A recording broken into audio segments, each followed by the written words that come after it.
Holy cow! Craig came in on the first try. I don't believe that. I don't believe that. Get out of here! Get out of here, Greg, and come back in. Yeah. Does a Grandpa Simpson thing where he walks in, spins around, grabs his hat, spins around, grabs his hat, and then walks out. Yep. Man, I haven't watched that in forever. The Simpsons. It's a good show, though. We were watching it again recently. We were watching the Halloween episodes, and there's just Oh yeah. because they've been on for so long and gone through so many different writing teams. It's just every 5 seasons it's a drastically different show. Sure. It's really The weird. Treehouse of Horror episodes were always some of my favorites. Honestly, my favorite episode of all time is the Homer Simpson Forbidden Donut episode. Yeah, that's actually what we just finished watching a little while ago. The Forbidden Perfect. Donut. I think that was first season Treehouse of Horrors. If not, it was real early. It was really it's like 4 or 5. Okay. Yeah, I know. I just remember it was real early, but yeah, I love that episode. So Homer Jay turns into a donut, eats himself. Anyway. So Jay, where have you been all weekend? I've been LARPing. That's right. Basically, I've been playing D&D for real. Down in Mississippi of all places. And Yeah. I am exhausted. But it was a good time. First time I'd actually been down there. Got to meet a lot of new people. Yeah, well, I'm surprised. Do you know anybody? No, well, I knew the two people I rode down with. Okay. Yeah, yes, Serenus was a sister chapter to Shadowmoor that we normally play, and they opened back up this year for a little bit. I don't know much about them. I've only met a couple players from there, and honestly, it felt like they were playing in a completely different edition of the game that we played. Much like how everyone talks to me, like, "Oh, we're playing 3.5." It's like, yeah, it was D&D, weird though? because I've been playing this LARP for 25 years. Yeah. Yeah, the game had been around 5 or 6 years when I started, if that. So Yeah. I've effectively been playing since. Yeah, we're going to use D&D terms here. Effectively since second edition. So with Shadowmoor, we're effectively in 5e. We update constantly. We are the everything's new. And then going to play there, it felt like playing 2e again. And it was pretty cool. Like they still have a lot of the old rules. Wow. Yep.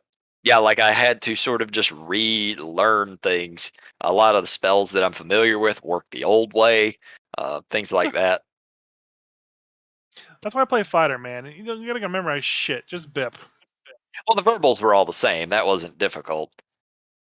None of the spells changed. Really, it's just the effects were like elemental blade is the most obvious one I ran into. Elemental blade in Shadowmoor, it's a +2, allows to do flaming or lightning or some sort of damage like that. But in Sereneth, it's +2 or it's +4, so it has the old stats to it. Okay. But anyway, I'm not here to sit here and talk LARP. We're here to talk actual D&D. Well, I was going to ask, it's like, because it is a role-playing game, essentially. Was there any good role-playing moments? Oh, absolutely, yeah. I don't want to. I'm not going to sit here and hash out all of that stuff. But yeah, I mean, it's a role-playing game. We get to act out a lot of the stuff. I play a character who's fascinated with death, and I had my opportunities to talk to people about that. That's good. Yep. All right. Well, if you don't want to spill the beans, because I know how secretive it can be. Okay. Yeah, I don't generally like talking LARP shop on the podcast because it's not a LARPing podcast. It's D&D. So, well, tabletop. Yeah. You know what I mean. The first topic I want to bring up with you is actually a survey I saw that was ran on Reddit /r/D&D. And the question that was posed so actual official D&D thing. Well, some guy made the post on the Reddit D&D. People responded. Okay. And that's pretty much what you're gonna get. You're gonna get a good subset of just D&D players who will answer a D&D question honestly. It was a single question, and the single question was. I love these. I love these, by the way. Yeah. So the single question in this survey was, why did your group fall apart? Now, have you ever had a group fall apart? Uh, that's a complex question. So Like, I have had campaigns prematurely end. Yes, okay. I have. I it really depends, I think, on how you're going to define fall apart. If it's as Uh, simple as have I had campaigns prematurely end, the answer is absolutely yes. If if the fall apart term is have I had entire groups explode, the answer is no. okay. So the options that it gives here for the survey was scheduling issues, DM burnout, one bad player ruined it, player burnout, or too many players. And scheduling issues got 60 or 59.8% of the votes, like 60% of Yeah, the vote. yeah. Oh yeah, by far. Yeah, and I think I mean I've had when I was running fourth edition, even the group that I had that was consistent, you know, I would be like, okay, we're playing every Saturday at noon. Be at my house. I've bought pizza. Come play. And then like one or two people would show up, Yeah. I've and no never one would had tell me they weren't going issues. to do it. I can't say I've ever had issues with people, you know, not showing up last minute, or just, everybody's making me think they're coming over and then two people show up. I've never had that problem, but Yeah, scheduling issues are always an issue. We didn't play this weekend due to scheduling issues. Like we have a hard rule, myself and the other DM Johnny. If if we have two people bail, we don't play. We don't run. He knew I was out of town this weekend because I, told him we'd planned that. But that still leaves everybody else. Then one of the other players could not play due to scheduling conflicts, so game gets canceled. yeah. You know, it happens. I'm with you. Like if I get two people that cancel, I kind of scrub the group or find something else to do. Mhm. Yeah. Um, I called in Beasley one time because two people canceled, and we did a random one shot that I put together in 30 minutes. You know, Sure. Yeah, so but it's not your campaign. It's just, hey, some friends getting together to play some D&D, you know. well, it did tie into Rhyme of the Frost Maiden as a campaign as a whole. Well, they basically I just grabbed something that they didn't do from chapter two Okay. and Yeah, did yeah, yeah. that. Yeah. Um, and GM burnout is definitely a big cause. I'm surprised to see it so evenly matched with one bad player ruined it. So like DM burnout is at 15.4 and one bad player ruined it is at 15 even. So there were And 5 of these. Sorry, there were 5 of these that you read off. I've had 4 of them before. I have never had the bad player one. yeah, okay. So that's interesting. So like I have And never had a I'll elaborate on that here in a minute. Go ahead. I've never had a campaign fallout because one bad player ruined it.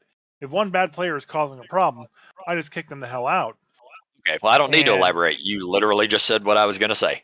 yeah, I just kick them out, and I keep on going. Now DM burnout I can definitely get.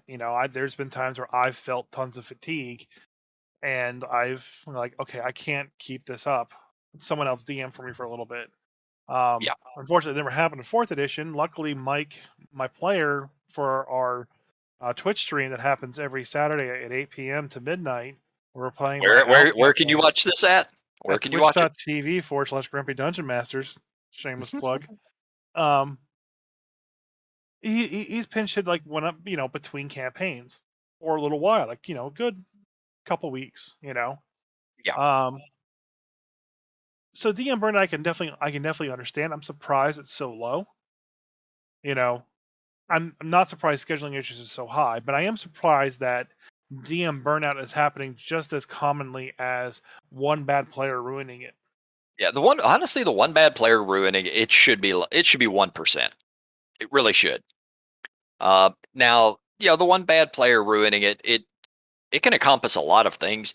Maybe the DM and his wife are, in a group together and they're having marital problems, which could be, it could fall under that category. Yeah. Things like that. So I guess it could be a little higher, but that should not be. It should not be 15% or whatever the hell number you said. Shouldn't even be close. I mean, like, so because the subset of our Reddit, our D&D on Reddit is pretty much going to be people who go to Reddit frequently. Um, and probably is not going to include older people like Bruce or you. You don't touch Reddit at all. Um, Very, very rarely. Yeah, that's a fair so point. so in this subreddit, there's 2.5 million people sub to that subreddit, and 5,000 people currently in the subreddit reading posts. Okay, so I'm assuming most of them are probably like 20s, younger, maybe 30s. Yeah, I can definitely see one bad player ruining it, happening more at the high school level, which is probably a lot of high schoolers doing this. sure. As well, the people who are using Reddit are also they're going to be a lot of the same people who use social media heavily. The Twitter follower, the type who play around on Twitter, and there does tend to be a lot more drama in that Mhm. crowd as opposed to especially the older players who are just beyond we've moved past that. We were young, we were dumb, we've done stupid things. Yeah. Whatever happens online, I don't care. I mean, there's that one channel on YouTube. I can't remember the name of it now, but it's a guy just reads bad DM stories or Crit bad. crab. Yeah, is it Crit Crab? I think it was crit crab. Yeah, Crit Crab. Yeah, he just reads tons of stories, and that's all he does. Oh yeah, and some of them are horrible. Yeah. So I can see it, it, especially for this subset of D&D players. Player burnout. I mean, I don't know the difference between player burnout and them just not coming back and causing a scheduling problem. Yeah, So I think player burnout is you're probably going to see that more often in just yeah. It would most likely pop up as a player saying, "Hey, I just can't make the game anymore." yeah, They may throw an excuse in there. I have to work, or I just don't have time, et cetera, et cetera. And that could be player burnout, or it could just be what they're saying. There's yeah, truthfully no way as a DM to tell. yeah. I'm sorry. Let's also backtrack on the DM burnout. I've absolutely suffered from that before. And I've also had campaigns in that didn't necessarily blow up the group because the current play group I'm with, we've been playing together 6, 7 years at this point, I think. Yeah. And we've absolutely dropped campaigns due to sort of DM burnout on that campaign. Hmm. Like I was running a Ravnica campaign. I probably ran it 3 or 4 times. I had a little fun with it, but my mind just wasn't fully into it. Like I wasn't super devoted to it. I was having a hard time focusing to get it rolling. I didn't know where I wanted to go with it, and I consider that sort of DM burnout. It's not DM burnout necessarily from running D&D or even from the game, just from that campaign. Okay, makes sense. I can definitely understand that. I can see it from that perspective too. Yep. What was the Mm, what was the last one? the last one is too many players. Never had a campaign fall apart because of too many players. Yeah, I've had campaigns that had too many players, but we didn't stop. yeah, yeah. Fair enough. I mean, just that's one thing. So I'm setting up a Ventures League back at Synergy-Gamers.com, and I am trying to find DMs. I don't want to run a single game. I will run games, but I want other DMs to run games and me just kind of manage it from the outside because I need to focus on my stuff. And too many players was the thing. When it was just me running the table and I had nine players, That's too many. Yeah. that's too many. I'm suffering DM burnout at that point in time. Yes. So it kind of, there's a lot of these things kind of like touch on other topics, and that really is kind of what you define, like all surveys really are. But um, I couldn't run tables 9 players continuously. Um, so hopefully I get a lot more DMs. 3 have signed up so far, so that's What good. what is the largest group you've ever run? Doesn't have to be 9. for a campaign, just for a game. Okay, so you've run 9. The largest I ever ran was it was a one-off game and I ran 13 players. This was second edition, and I actually had a second DM assisting. Why don't you just split the table at that point in time? Because we were all there and I wanted to run a game. Everybody wanted to play. So we Yeah. could have, Yeah. it was fun. We had a good time with it. I will never do it again. But we ran probably 5 or 6 hours, or maybe even longer. This was a long time ago.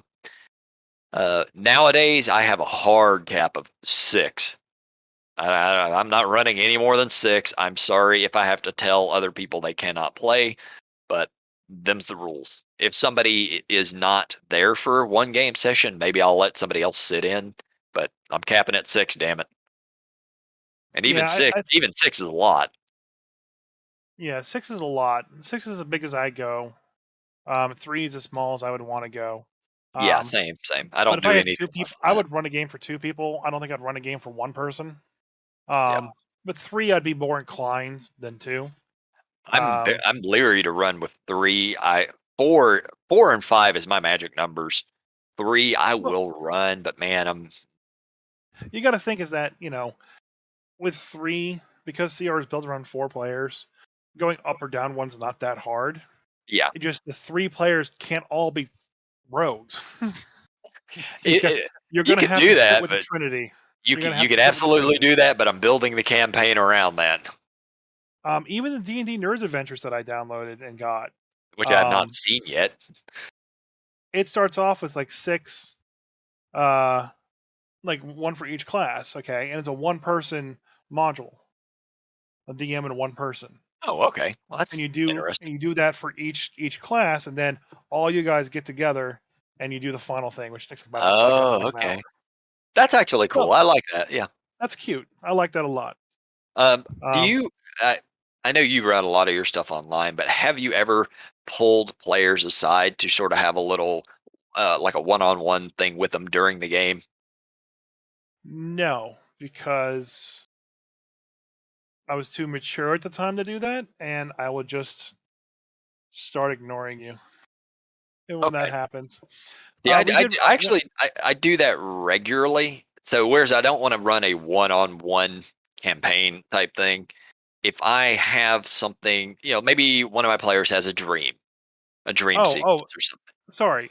I thought you meant like to scold them or something. Oh, no, no, God no. We're Yes, adults here. I've pulled people aside and given them just things that they would see or they Okay. would know. Um, and um, I did it all throughout Frost Maiden. Specifically, like when the doppelganger bard died, I Yeah, pulled him okay. aside and he had his introduction to Levistus and the deal that he made with Levistus. So Okay. yeah, I'll do asides, but asides aren't Yeah. more than just I, five I'm ten just minutes. yeah, I try to keep them short. I'm curious how many other DMs do that. Well, it's If you actually don't, yeah, any DMs who are listening, if you don't do that, it's something to consider.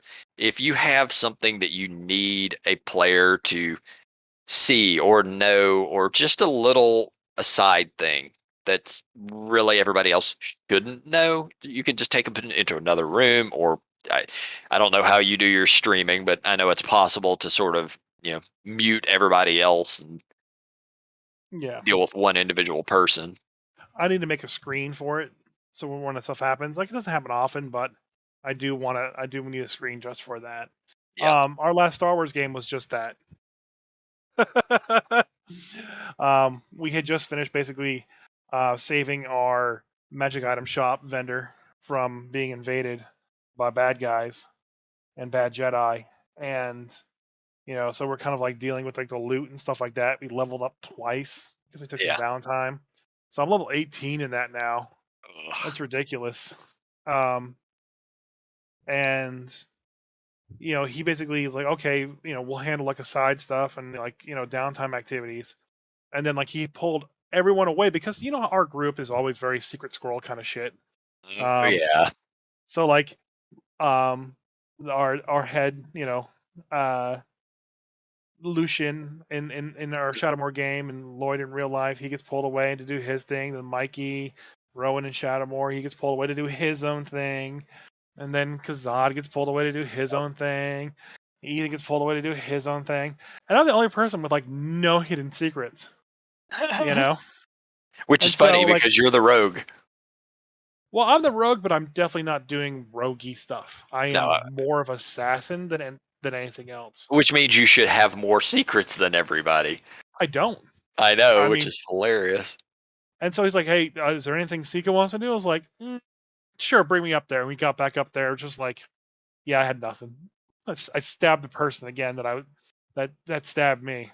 Yep. You know, because I don't mind the secret sneaky stuff as a player. Um, it helps out a lot, I think, especially with like getting people more invested, and people should definitely be doing it. I don't use it much It's more as fun if often. it is more fun if the secrets come out though. Like Yeah, as if you are a player who has a character who has a bunch of secrets, at some point you want those to slip out. You really do. Because it makes the game just way better when all of the other characters have to figure out how to handle now knowing these secrets. I mean, there is like secrets to my character. Like everybody has secrets to their character. There are secrets to my character that will matter a lot that I did have to discuss, but it's not like I don't have a secret organization that I report to. You Yeah. know, my character is just a hot stabby chick. That's really all she is because I got to finally play one time. Yep. So there really is nothing secret about her. Just that person. Yeah, I'm gonna kill him. Yeah. Just run over there and kill him. You absolutely I do not. You don't have to play a character with secrets, but if you are Yeah. playing a character with secrets, let those out. So, but yeah, we are rounding the end of the Star Wars campaign, which is very interesting. Um, we have enough content to bring us to level 21 if we do that. But we're definitely gonna get to 20. Um, there's a couple things that we were looking at the item store they added into the Star Wars game, harkening back to a podcast a little while ago where I was complaining about the whole um, defibrillator Oh yeah, issue. yeah. All right, so they have health potions that do health potiony stuff. Okay, hmm then there are health potions that restore hit die, and being that we're going to the final dungeon, essentially, I bought a bunch of those. Um, and then there was a potion that was like an adrenal injection, which lets you do 2 more attack actions per turn. Good lord. Right? So, um, I don't get haste from anybody. They usually put that on a couple other people, like our tanky rogue or Yeah, tanky Jedi. Um, but I got that. So when the final boss shows up, it's just like bam, that's in my neck, and I'm gonna go mess that guy up. I also bought like some. I spent all my money, spent like 500,000 credits, and bought some legendary level armor. So it's like +3 armor. yep, It gives me 15 extra feet of movement, +3 to my dexterity saving scores, and all dexterity saves, yeah, and reduces the crit chance by a bunch. So like if I get crit, it has to happen on a 20 now. It gotcha. can't happen on anything lower than that, Yeah, really. there's no keen bullshit. It's on the 20 Yeah, only, it's on the 20 only. And I can move on both my attack, because I can make that a move. I'm a rogue, so I can dash as a bonus. on Yep. as a bonus. I'm also an onslaught master. I can It gives me dash on a bonus action, or if I already have dash on as a bonus action, a la rogue, I can also use my reaction to dash. Yeah. So effectively, you are a what's the cat people from D&D? Yeah, it's Baxi Yeah, you are a without having to tabaxi. stop. You're a tabaxi monk. And then on Yeah, top of that, I have the ranger ability that I don't provoke ops, and then if I attack somebody, I get a free set of movement. So if I need to, I yeah, the can scout run. thing, I believe it Yeah, I was. can. Yeah, Yeah, I can still attack once and still move 4 times. good grief. But I So also get yeah, like attacks on my reaction and stuff like that. So I don't always use the reaction move. sure. So for anybody who's writing up a system, don't do this. Don't do it. Don't do any of that. No, because it's weird fun to go, hey, it's like, see that guy over there that's 100 feet away? Yeah, watch this. Bap, bap. I hit him. Oh, he's You want magically to see me dead. do How it again? about that? You want to see me do it again? Yep. I mean, we already sort of dealt with that in D&D with mobility and monks in general. Yeah. I'm dealing with it in my own campaign because we have the hobgoblin monk and he'll run in, bop bop bop, and then run out. So I would have to move in on him to actually get the attacks onto him, which of course Yeah. can be difficult because by that point you have other characters in melee with you, and if Mhm. you move out, they get reaction attacks. Yeah. It is silly how much movement I have. And Yep. then like when I attack somebody, I my the best thing for me to do is to attack them, but I don't do my damage. My attack becomes what they now have to save to not be knocked prone. Okay? So I do a Mhm. normal attack and I have a plus 14 to my attack.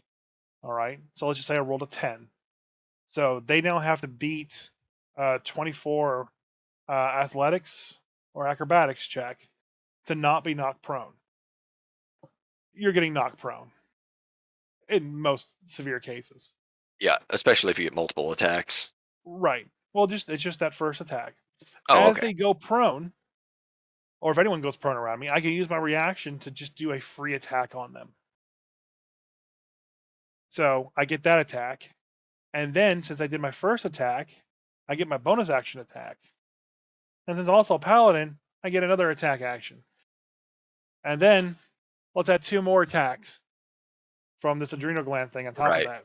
So now you're Uh, in third edition because you're at 6 attacks around. so one of those is going to hit, so I can sneak attack. My sneak attack die is 7d12, Right, and then you throw your smite damage on top of it. which is 3d10, 3d12. So Oh, and I yeah, crit on a yeah. 15. Anyway, that's just stupid. You know, and I don't and it's not even like you're trying to make the most broken character ever. That's just sort of that system. I mean, it was kind of a ridiculous system when I was playing it. I'm glad they made it, but Yeah, it definitely breaks down as it goes higher in levels. we had to do uh, a technology check. So we had our astromech Hey, droid. when I was playing, and I was sixth level, seventh level, or something like that, and we'd be doing technology checks in well into like the low 40s. So I want you to guess what this technology check Well, I don't know. It's was. probably like 70 or some shit. It was 65. Yeah. No, sorry, it wasn't a technology check. That was. I'm sorry, I'm mistaken. We had a couple 40s in that. Like we don't even bother buffing it now because he just gets 40s. I did a persuasion check Huh. and I got a 65 Yeah. Did they? because Everybody I was just selling buff all the you and gear. yep. Yeah, everyone just buffed the crap out of me, and I walked up and went, "Sup," and then I sold everything at Yeah, 85% their value. just a little wink of the eye, and got them wrapped around your finger. Sell everything for 50 times cost. No, 85% of their value is Oh, what we okay. sold everything at. Good Um, grief. All right, let's move on from that topic. That's just so stupid. moving on from that topic, um, Re- uh, I had one thing I really wanted to sure, talk about. sure, go ahead. All right, so this came out, I guess, a couple of weeks ago. Where I'm going to bitch about WotC again, right quick, as I love to do. Remember when they were talking about the making devils and angels not evil? Yeah, Yeah, because I don't think we talked about that on the podcast. we have That not now. yeah, I I absolutely understand not saying all all of any race is evil. You know, Right. while while I will generally run a certain races, dark elves, things like that, as being an evil race, sure, there can always be outliers. Yeah, Yes, of course. that's just a fact. It is what it is. Devils and angels and demons, things like that. That's the one where I'm just sort of going to hard line on that one. I don't believe that there should be any give on their alignment. I And think they it depends on the setting. okay, now hear me out. As a dungeon master, if I'm running my own campaign, and I want to have some sort of a storyline with a good devil, with a good angel, fine. It's your campaign. Do what you want. You can tell the story how you want to do it. So never ever give in on that.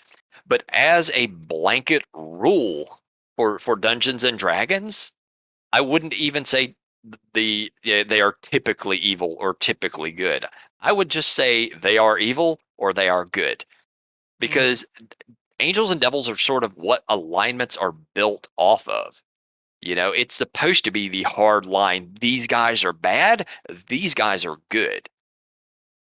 The DM Yeah, can adjust that as need be, but when it comes to what they write, man, I don't even think you need to play with that. Just set it in stone.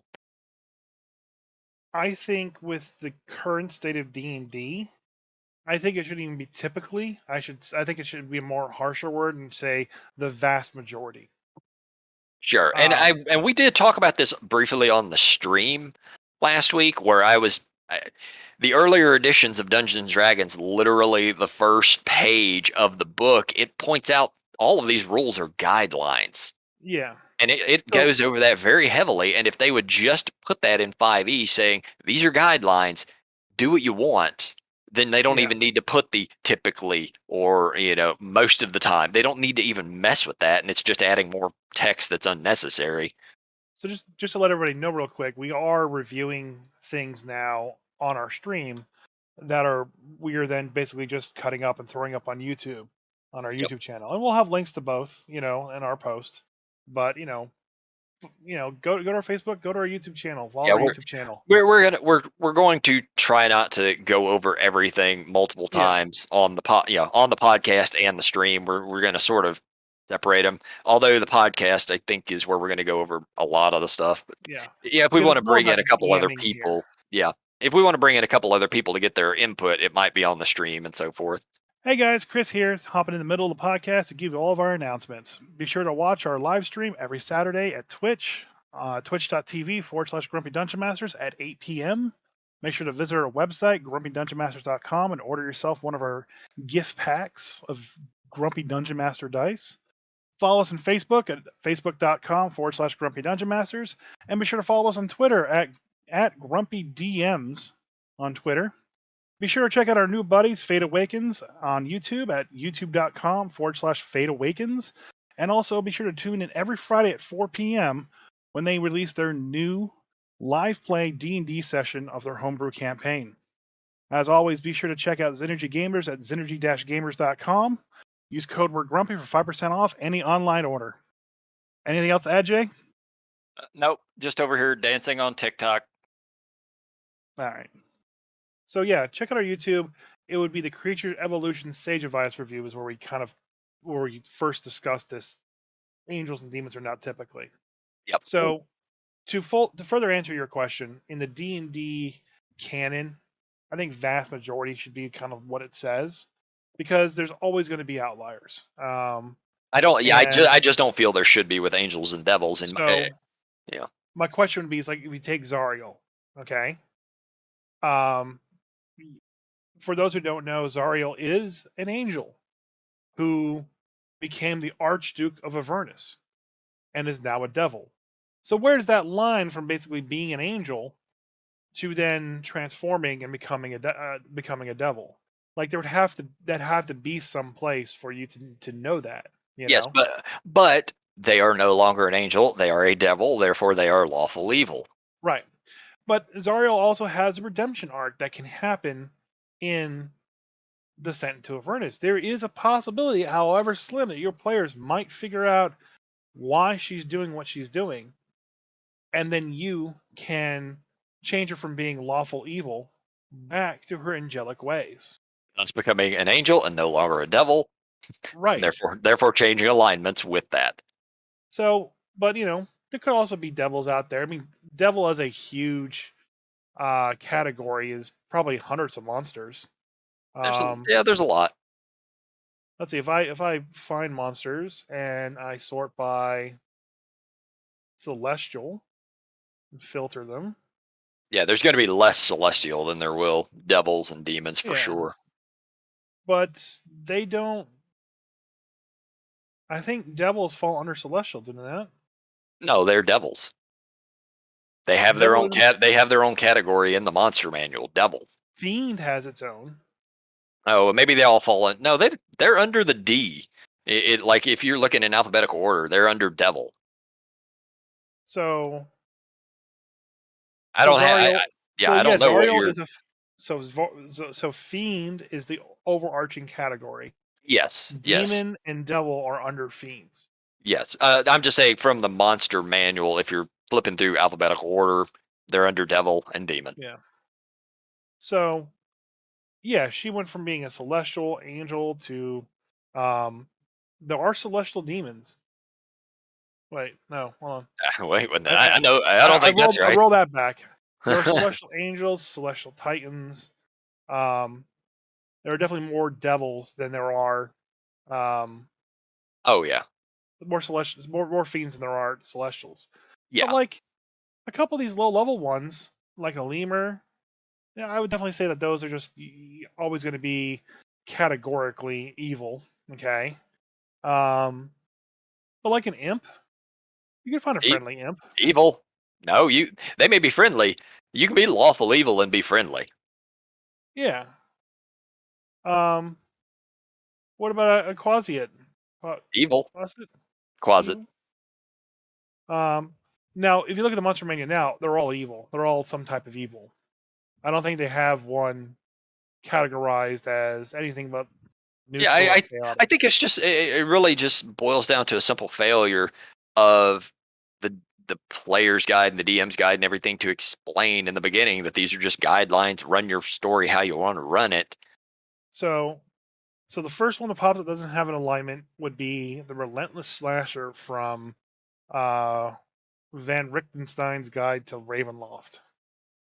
Of which, And yeah, and that which is a newer book, and they might have been taking these they newer they rules to heart when they wrote no, that. So they just took out alignment in yeah, out of that book, and there's another one that they took just alignment straight out of. okay. Because they did people have come in was like, oh, I don't want it, I and don't we've like talked about alignment. alignment. It was Yeah. like one of the first podcasts that we did. Oh yeah, we've Um, talked about alignment a few times on here, and how it had been sort of pushed to the wayside. Apparently, they are bringing it back, but yeah. they're giving these little caveats that I don't think are necessary. So like these juggernauts and these relentless things from Ravenloft are essentially just like stitched together corpses, you know, Mhm. but they're under the fiend category. So saying devil and angel Yeah, yeah. might be wrong, but saying all For fiends that have to be setting, evil. yeah, for that setting, it absolutely might be incorrect. They I might mean, not be demons and devils in Ravenloft. I'm not sure. so if Frankenstein's monster, that should be a construct, but if it was a fiend for whatever reason, Yeah, um, that's not he's not evil. I mean, I can't use that setting as a proper basis. Yeah. Now, if you're Like I talking about Tiamat, evil. Tiamat's evil.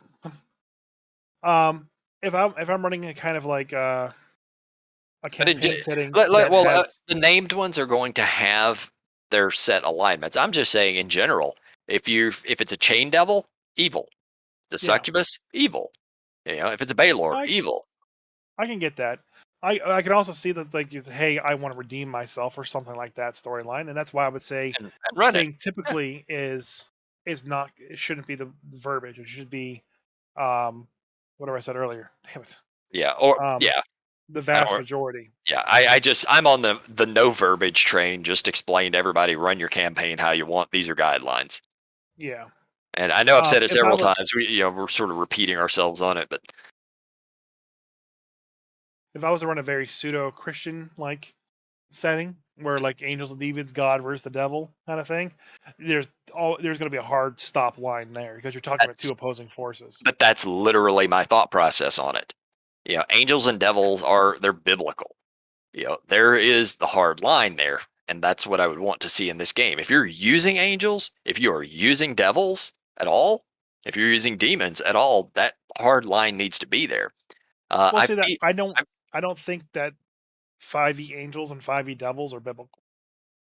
I am I aware, but that is where the idea is pulled from.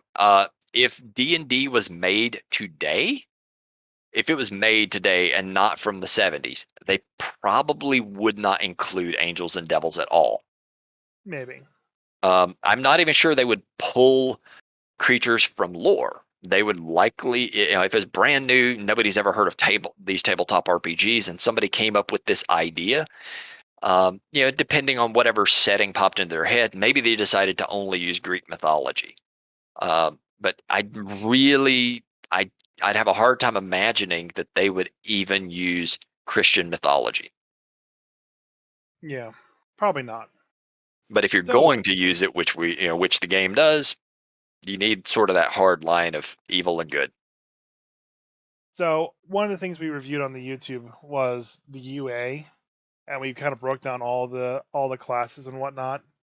Sorry, classes. Plasmoids, plasmoids. The new lineages and the plasmoids and the thiocrines and the GIF. Already people are coming out going, do thiocrines get 4 attacks per turn? They have It 4 doesn't arms. add. It doesn't add an extra attack. If you're Where, dual wielding, you would get an extra one as a bonus action. where do these morons get these questions? Well, Like, look, I mean, if you're not super duper familiar with how the rules work, sure, I could see asking that. But the simple of it is it does not add an extra attack having extra arms. yeah, I don't know. You get however many attacks you are allowed per your class, and if you have an offhand weapon, if you're dual wielding, you can take a bonus action attack. That's it. That doesn't change no matter if you have 13 arms. There's some of these questions that are on the subreddit D&D, just the D&D subreddit, just blow my mind. Oh, I And know. it's just, I've listened to you rant and rave about these before. It's always entertaining. but talking about stupid things that I've done, we have the map for the Owl campaign, and I pretty much sent Reverend Panda. Check out his stream, twitch.tv/Reverend Panda. He basically made the map that I need for like a Fomorian castle, an ancient one. So before they were giant, when they were just bordering on large, this was where they lived. And before their corruption kind of took them over, made them monstrosities. Um, and just like time has basically caused this place to collapse in, and they're in the Feydark. Most of the place is missing. Um, so it's kind of like a ruined dungeon manor kind of thing that they have going on. Um, so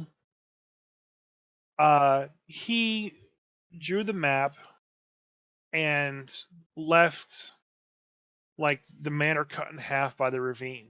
Right. I And what that remember you. I caused, remember you telling me all about this. yeah. And so what the cause to happen is like level 1 then was immediately beneath the manor, so that ravine was still there. Okay. Yep. So now the dungeon that I had planned to be underneath the manor no longer worked.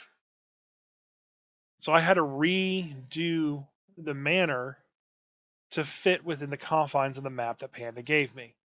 And I did. And he looked at it and said, "You're an idiot, Chris. This is how it's going to go." I'm like, "All right, you're the map guy. I trust you."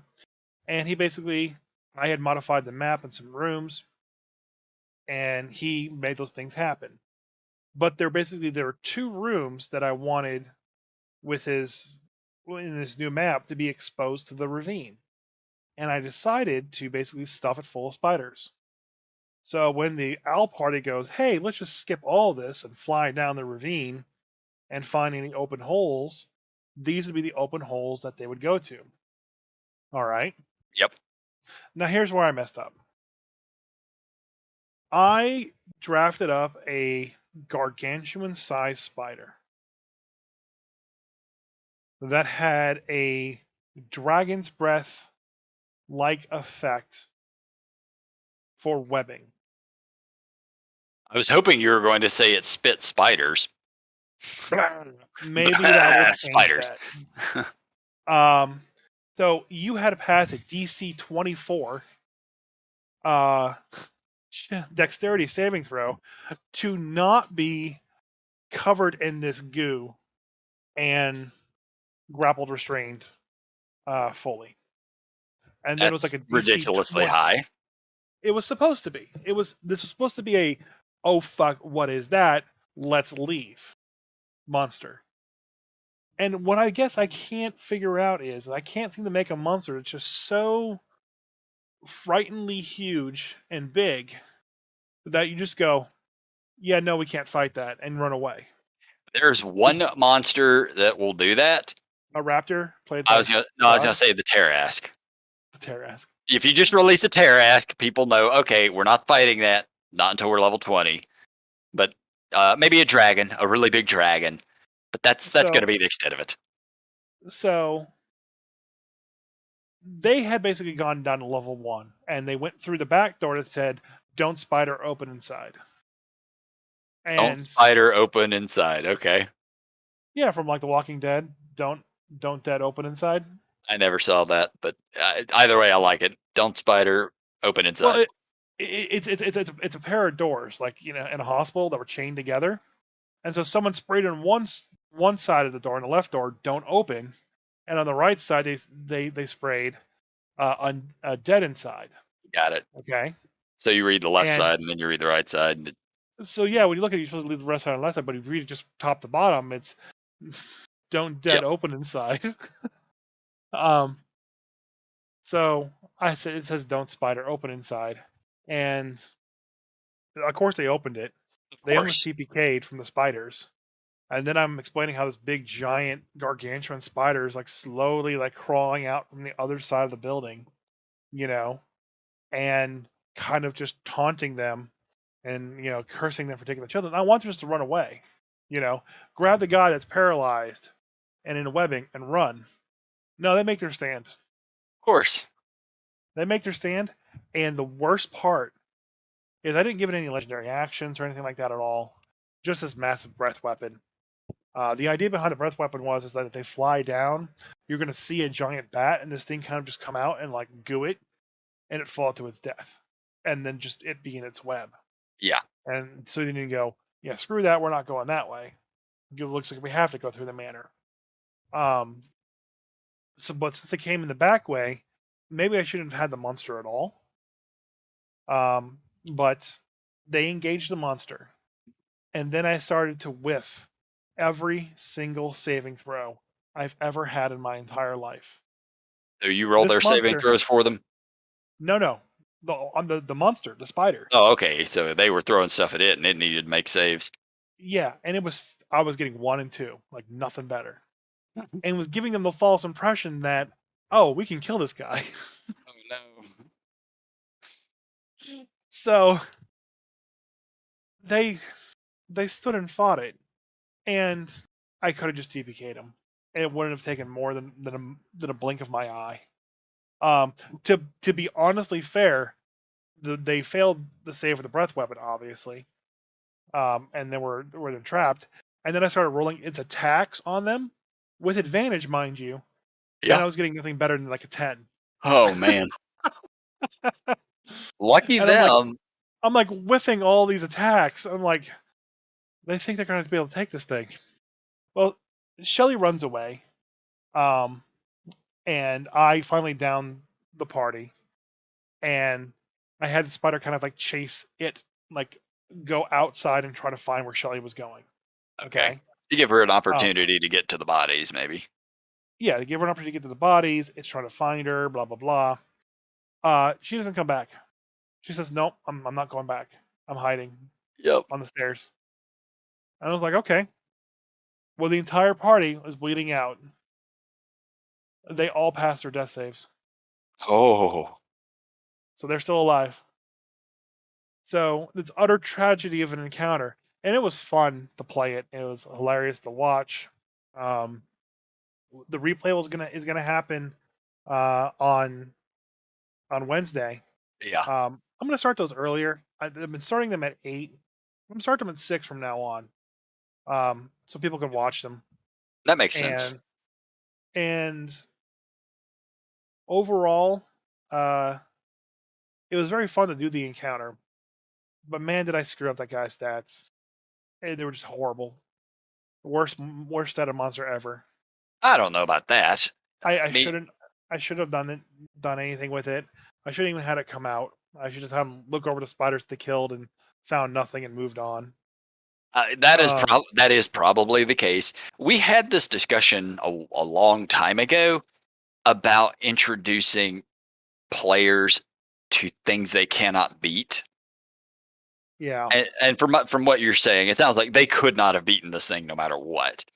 And I've always been very, very adamant about not trying your best not to interject people or things that are just unbeatable.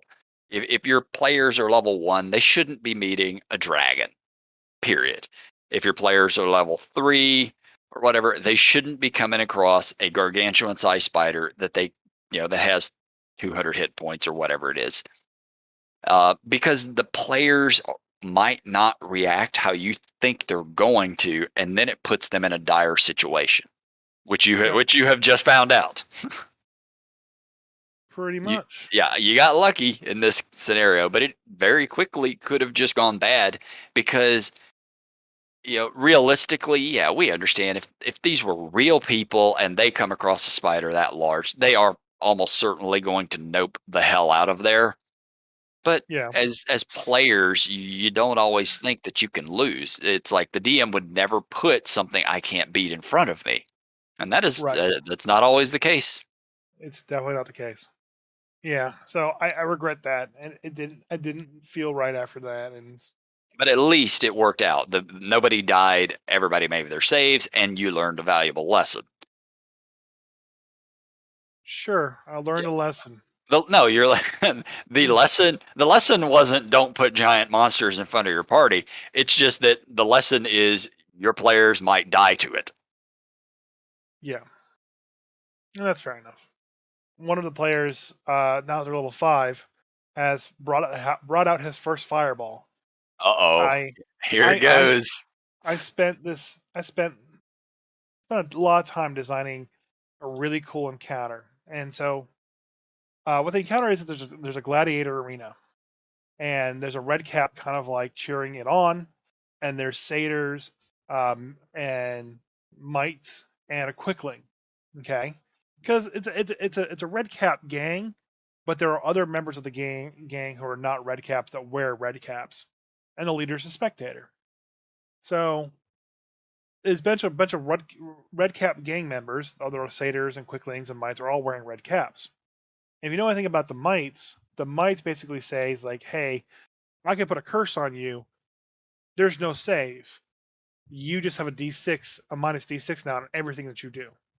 Saves, attacks, damage, otherwise, minus D6. All right. And there's two of them.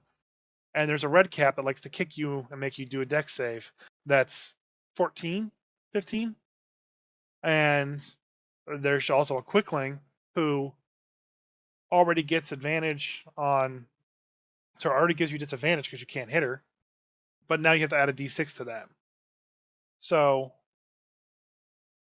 we start the encounter. The mites put the curses on the melee people, and then they hide because that's really all they need to do. They need to stay within 30 feet because they give off this like weird aura that basically says you get disadvantage on your dexterity saves. And so when the red cap comes swinging in with his boot kick, you have disadvantage and a minus d6 on it. All right. And then the satyrs just plunking people with arrows or just like keeping people away. The quickling will come right in, stab, stab, stab, and then run away because fly speed of 120. Yep. Disadvantage to hit her because It, she's so it it small. should be as a quickling. It should be a run speed, by the way, not a fly speed. Yeah, sorry, I meant run speed. And you have disadvantage on attacking it and the minus d6 as well. So this encounter starts off. The mage is the very bottom of the initiative order, and he's like, "Yeah, fuck this, fireball right there," and got everybody. Everybody died, but like one satyr who's like near death, and the red cap. Also, the quickling came in, did its thing, and ran away, and still got hit by the uh, by the By the fire. ranger. Oh, okay. Oh, Somebody actually hit him. actually hit it. Yeah, Yeah, I mean the quicklings in 5e aren't as bad as they were in earlier editions. They have ridiculous movement and the disadvantage thing, but their ACs are not stupidly high. it was still like 15 or That's 16. that is not that high. Yeah, fair enough. But it's with the Especially, I mean, if your minus players are D6. at fifth level, well, okay, with the D minus D6, that's that's Yeah. something. But without that, a 15 or 16 AC is pretty much just an even roll. Oh, also, his weapon has -1 because of the acid monster from earlier. Ah, okay. So, yeah, chances of him hitting anything are like so low, and then he rolls like a 19. Ah, that'll do it. And I was mad. Ah, Uh, and then the fireball happened. To explain this arena, it's pretty much just like wrecked furniture and crates and stuff that build like this small like little arena in this room with spikes. So he casts fireball and a bunch of kindling. So the room starts burning. And they're like, "Oh, let's try to get out this locked door real quick." Well, the door's locked. We can't get out. Okay, they run away. And they close the door behind them, and then they go fight the spiders. Spider stuff happens, and they're like, "Should we open the door to the fire room now?" They wanted to do it ah, before short rest, and I'm like, "Okay, a backdraft will happen." But now that they spent a long rest between then and now, I think the fire's burnt out. Everything's burned away. Um, if anything was living in there, it's dead now from smoke inhalation. So they're fireball, love it. surprising me with their tactics. Now that I got fireball, that's it's Yep. gonna be questionable. Uh, Real quick before we wrap this thing up. So I've been playing Pathfinder Kingmaker I'm again. sorry. Oh no, I love the game. I mean, Mhm. You played the old Baldur's Gate game, right? Baldur's Gate and Icewind Nope. Dale. You never played any of those with Minsk and Nope. Boo. None of it. Nope. Not a single one. Nope. I disown you. You're a disappoint. I played Diablo 2 at that time. Uh, And well, no, this was well, I guess Baldur's Gate 1 was that was Diablo 1 era. I was Uh playing Diablo then. yeah, fair enough. Anyway, they were great games. So I've been playing Pathfinder Kingmaker. I had played it a couple of years ago, but I never got I get distracted easily. So I'm going back through it, trying to actually play through the whole thing this time. And on the same topic of trying not to introduce things that players can't beat, I ran into an encounter very early in the game. I'm level 2, I think. Yeah, it's level 2. And there's this campsite that you can use. It's just, you kill the bandits that are around there or find the corpses of them. And there's like, okay, there's a campsite here. I don't want to have to expend my own resources. I'm going to use what's here. So you camp that night and you wake up in the morning and you get attacked by this thing called a smolder burn. For people who are fans of Pathfinder, you probably already know what this is. I know Bruce is probably giggling his ass off right now as I'm telling this story. And my characters are level 2, and I now have to fight this thing that is a CR9 aberration with 4 levels of sorcerer. I think that's how this reads. Its AC is 33, Mhm. which if in this is still third edition sort of rules. 33 is Yeah. not, it's not super ridiculous, but in fifth edition it would be like an AC 25 or something, which is Okay. I pretty much have to roll 20s to hit this thing. And it has damage reduction of 5 magic, which means I have to be doing at least 6 points of damage without a magic weapon to even do a single point, I think is how that worked. It's 124 hit points. And every turn, this thing is hitting me, just doing lightning damage constantly. And it deals 3d8 lightning damage. So you So, died. oh god, yeah. So I was like, maybe I can beat this if I know it's coming. Because the first time I didn't know it was coming. So I wasn't blessed. I didn't have any of my buffs on. Mind you, I didn't know this thing's stats either. I looked this shit up online afterwards. So I try it a second time. I pre-buff. I get everybody ready to rock and roll. No, this thing just beats the hell out of me over and over and over and over and over. So it's another case of you did it as a DM, but even in video games, they'll occasionally do that. This is not something you should be fighting at level 2 or 3. So there was a game back in the Super Nintendo era called Lufia. Oh yeah, The first I remember. I played Lufia. Yeah. so Lufia was a good game. But then Lufia 2 comes out, and it was a far more exceptional game. I think it had like a new game plus. It had Mhm. an endless dungeon.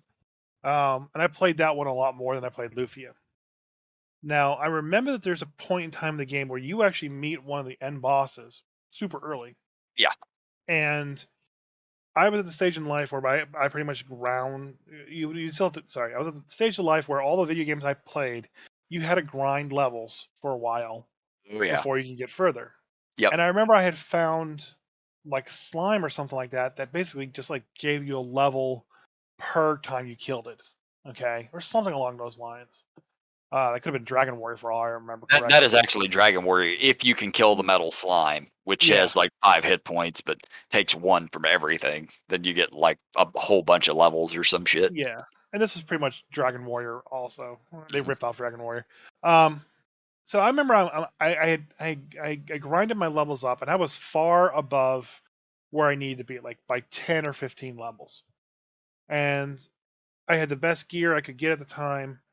And I remember fighting this last boss, and I was like, I can't die to this thing. And pretty much my healer every turn is healing somebody to back up the full. This monster is basically a weak variant of him at the end game, but you're still supposed to lose. Like he still Yeah. hits you for like nearly max damage. If I was 10 levels lower, he would basically kill a member, kill a member, kill a member, done. I, That's what's supposed to happen. Okay?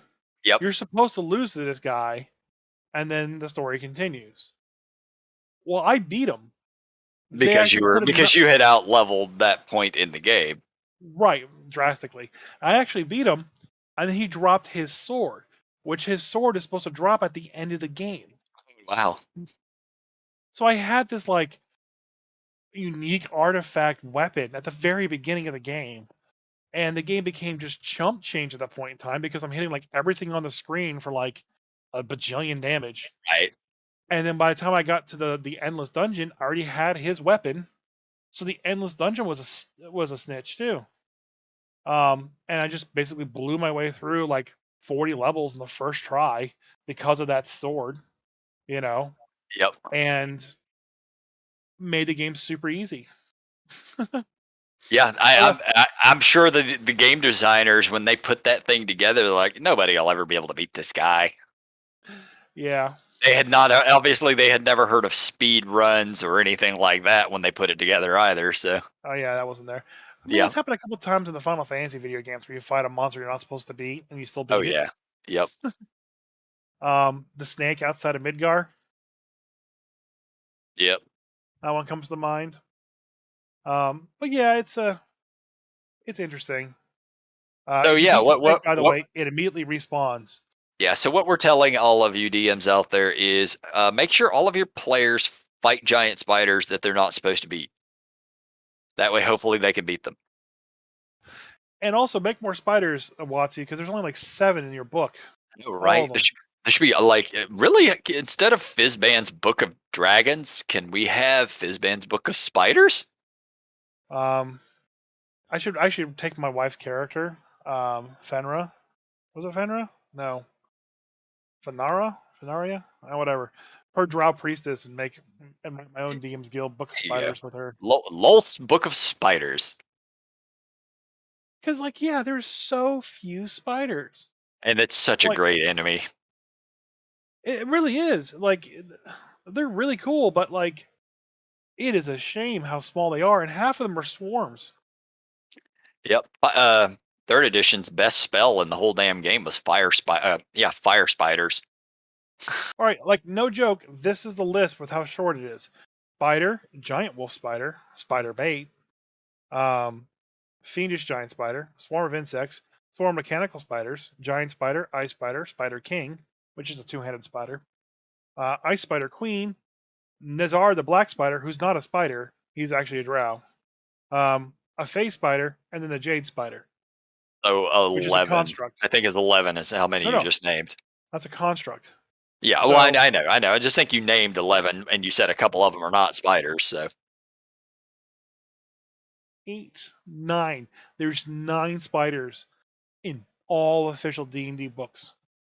oh, Chris Perkins, hear us. We need more spiders. Because spider bait is a humanoid is a goblin. The swarm mechanical spider is a construct. Nazar is a humanoid, and then the jade spider is a construct, which is what I used to actually make my monster, by the way, and it's a CR10. All right. Yeah. More Sorry, guys. spiders. I didn't mean to almost kill you. By the way, when I was streaming it, Panda was basically calling me out for the shitty spider. I was like, that spider eats villages. That spider is currently eating a town of owls all by itself. Well, whatever. Hey. He's gonna have to sing us out. Yep. Think us out, Panda. Bye, Craig. Bye, Chris. Not Greg. So long. The grumpiness has been your friend. Now go and spread anger through D&D.